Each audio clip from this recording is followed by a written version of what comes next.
Harka akkam jirtu kabajamtoota hordoftoota Firooteekaan Firooteekiraati. Gara viidiyoo keenya irratti tun darbiin dura namoonni chaanalii yuutuubii keenya sabskiraayib hin goone sabskiraayib gochuun mallattoo bilbilaa takkaa xuqqummaatti keenya taasisanii jira. Viidiyoon keenya har'aa appilikeeshinii yookiin moosaajii piiksel laab fayyadamuutiin loogoo bareedaa akkamittiin akka dalaguu dandeenyu kan agarsiisudha. Hanga xumuraatti na hordofaa. Appilikeeshinii yookiin moosaajii piiksel laab kana chaanalii teelegiraamii keenya Firooteek irraatii argachuu ni dandeessu. Akkasuma suurawwan garaagaraa appilikeeshinii yookiin moosaajii piiksel laab kana keessatti fayyadamu achuma chaanalii teelegiraamii keenya Firooteek irraatii argachuu ni dandeessu. Amma baniin itti fufa.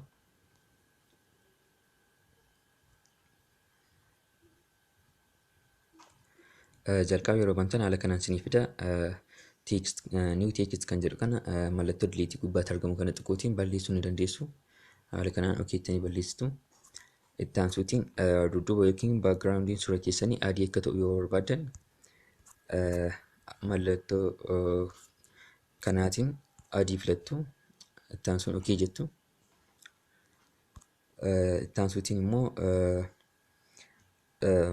alaabaa Oromiyaa bifa geengootiin taa'ee jiru sana chaanalii teelegiraamii keenya Firooteek irratti gadhiisneerra. Achirraatii fudhattanii gaalarii keessan keessaatii gara appilikeeshinii yookiin moosaajii piiksel laab kanatti impoort gootu jechuudha. Impoort kan jedhu irratti tuquuti.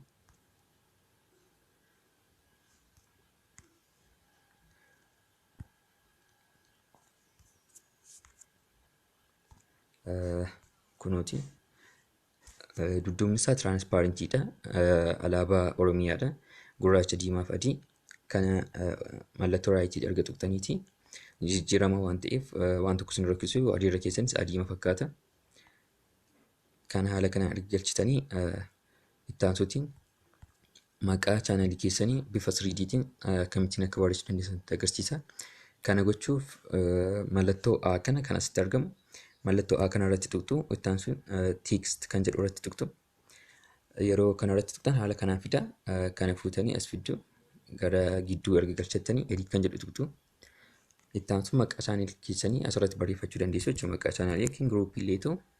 Fakkeenyaaf maqaa chaanalii koo Firooteek asirratti barreessaa. Jalqaba Firoo kan jedhu barreessaa. Haala kanaan erga ta'eeti. Akkasitiin haala kanaan hin guddisa. Itti aansuun foontii isaan jijjiira. Foontii isaa foont kanuma jaljalaatiin jijjiira kunoo. Foont kanuma jaljalaatiin jijjiira. Isin foontii barbaadan haala kanaatiin filachuu dandeessu. Kana keessa jiran keessaatii an garuu foontii natti tolu foontii capture itti kanadha waan ta'eef kanan filadha. Halluullee akka barbaadanitti jijjiiruu dandeessu. Kalar kan jedhu kana galtanii. Fakkeenyaaf ani halluu gurraachaan filadha. Diimaa yoo barbaadan diimaa, yoo halluu as warra jiraniitiin ala barbaadan immoo mallattoo idoo kanarratti tuquutiin haala kanaan deddeemsistanii halluu barbaadan filachuu dandeessu. An halluu gurraacha waan barbaaduuf haala kanaan gurraachaan filadha. Itti aansuun mallattoo raayitiin tuqa. Sana booda immoo bifa 3Dtti akka nu jijjiiramuuf 3D text kan jedhu kanarratti filadha. Enable kan jedhu tuqa. Kun haaluma argitaniitiin mallattoo kana gaafa tuqu haala kanaan 3Dtti jijjiirama jechuudha. 3Dtti erga jijjiiramee diibt kan jedhu kana 3Dtiin hanga 5tti tokkootan bareedaadha. An amma 4 irra kaa'a. Erga haala kanaatiin barreessitiin booda itti aansuun teek kan jedhu akkuma silaa mallattoo A irratti tuqee text kan jedhu nan tuqa. Teek kan jedhu barreessu jechuudha. Itti aansuun edit kan jedhu tuqee teek kan jedhu sana barreessa. Achi mallattoo okeen tuqaa jechuudha. Ergan barreessee ka'e.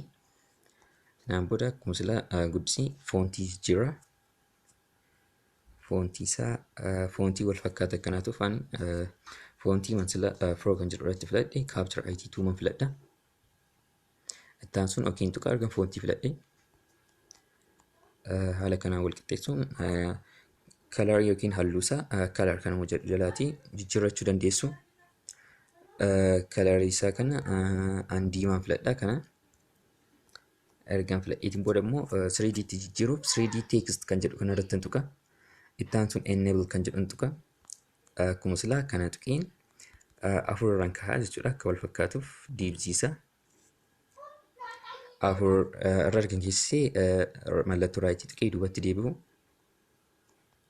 walan qixxeessa kanaaf rooftee kan jedhu kana ittaansuutiin chaanaalii keessan kan ibsu fakkeenyaaf chaanaaliin firootik chaanaalii teeknooloojii barsiisuu dhaabatedha. Chaanaalii kana kan ibsa jedhee yaadan fakkeenyaaf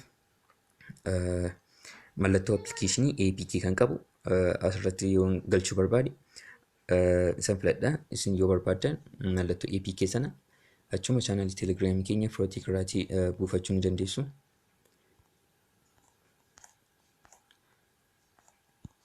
Mallattoo APK dudduubni isaa tiraansipaarentii kan jijjiiramaadha. Isa argan filadhee haala kanaatiin akka gar-xiqqeessee akkanaaf mijatutti. Ittaansuutiin mallattoo APK kana bifa 3D jijjiiruuf 3D shape kan jedhuun filadha. Ittaansuun enable kan jedhu tuqa. Ittaansuun kana tuqee akkuma silaa afurraan kaha. Afurratti argan kaa'ee raayitiin tuqa. Haala kanaan xumurameera. Kana fakkaata loogoo bareedaa daqiiqaa muraasa gidduutti haala kanaatiin dalaguu dandeenya jechuudha. Yoo duubni isaa tiraansipaarentii yookiin jijjiiramaa akka ta'u barbaadan mallattoo kana sitti tuquun tiraansipaarentii kan jedhu filattu. Kana jechuun yoo diimaa irra keessan diimaa yoo gurraacha irra keessan gurraacha fakkaata jechuudha. Erga xumurtaniitiin booda mallattoo CV kana kan gubbaa irratti argamu sana tuqxuun save as image jechuun ittaansuun save to gallery kan jedhu tuqxu. Save gochaa jira amma. Save godhee xumureera gaalarii keessa deemnee ilaaluu dandeenya jechuudha.